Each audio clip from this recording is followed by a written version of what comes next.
Welcome everyone to the final video for chapter 7.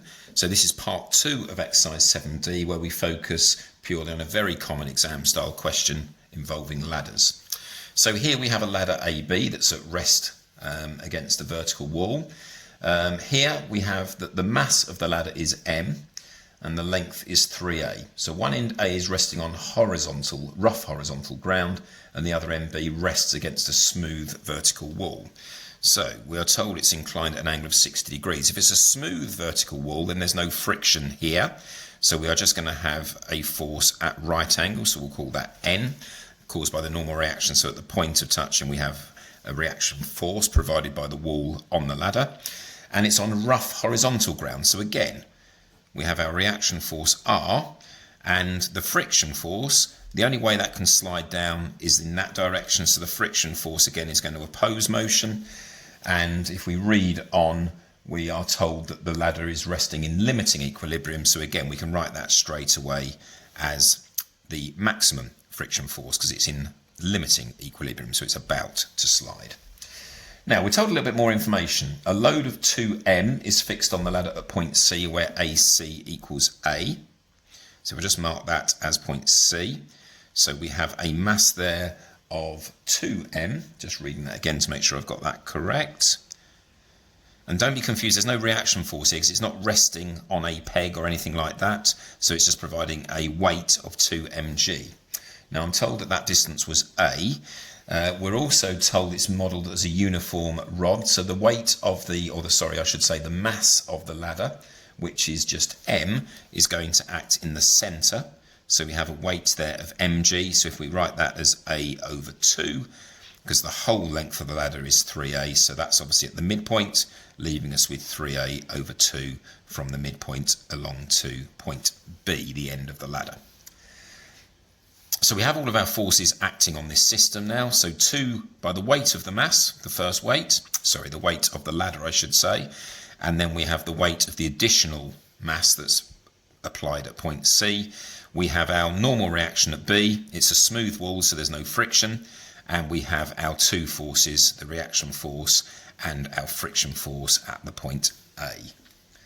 So that's really the key bit. Do not make your diagrams too small because you can see there's a lot going on, and you'll see why in 7A and 7B we told you to learn how to resolve, without drawing the two components, because when we get this number of forces, it gets quite complicated if you still have to resolve both of your forces as we have them there.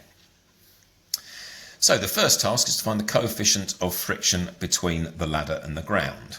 So it's easier to avoid moments to start with, I think. So if we just resolve, because it's in equilibrium, although it's limiting equilibrium, so resolve horizontally, and we're just going to have that mu r equals n. So mu r is the only force in that in the horizontal direction, and n backwards, so mu r's got to equal n. And if we resolve vertically, we know that r must equal mg plus 2 mg, so r is going to equal 3 mg. Now, I would suggest we do moments again. It doesn't really matter where you take them, I suppose. Personally, to eliminate perhaps those two forces, if we do moments about A, then it's going to enable us to find out the value of N. And when we know N, we have R, and we'll be able to find out our coefficient of friction. So I'm going to do moments about A. So our clockwise moments, again here, we've got our angles of 60 degrees. So you're going to have 2 mg times the cos of 60 degrees, because it's adjacent to our angle, multiplied by A, plus mg times the cos of 60 degrees, and the distance from A is 3A over 2. So that's the sum of our clockwise moments, and that has got to equal. Now here, our angle is tucked in there, alternate angles. So that's going to equal our anti-clockwise moment about A, which is n sine 60 degrees, and that's multiplied by 3A. So straight away our A's cancel out, and we can find out our value for n. So we've got 2 mg cos 60 degrees plus mg cos 60 degrees times by 3/2 must equal n times by sine 60 degrees multiplied by 3. So if we find out the value there and divide by our value there, we are going to have the answer as follows. So we've got 2mg cos 60 plus mg cos 60 times 3 halves, all divided by 3 times the sine of 60 degrees.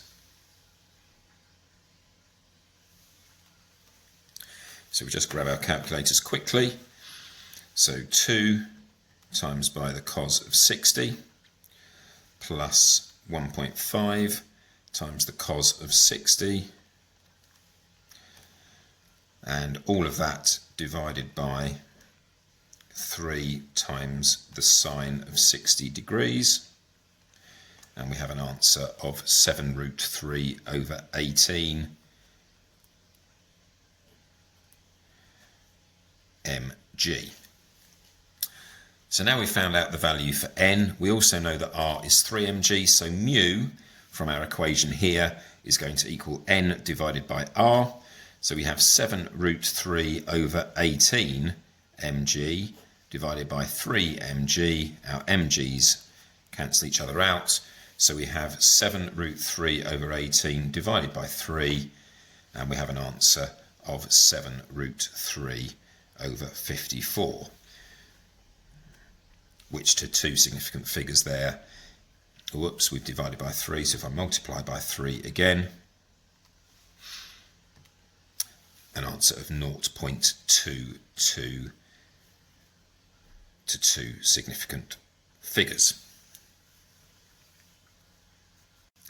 Now the final part is the assumption we've made that the ladder is uniform.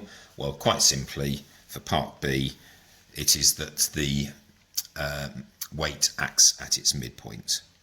So where we've used the fact it's a uniform rod, we've used the fact that the weight acts at the midpoint of the ladder. So as I say, they're very common exam style questions, so you should now have everything you need with the first video to complete exercise 7D, and then we'll move on to connected particles.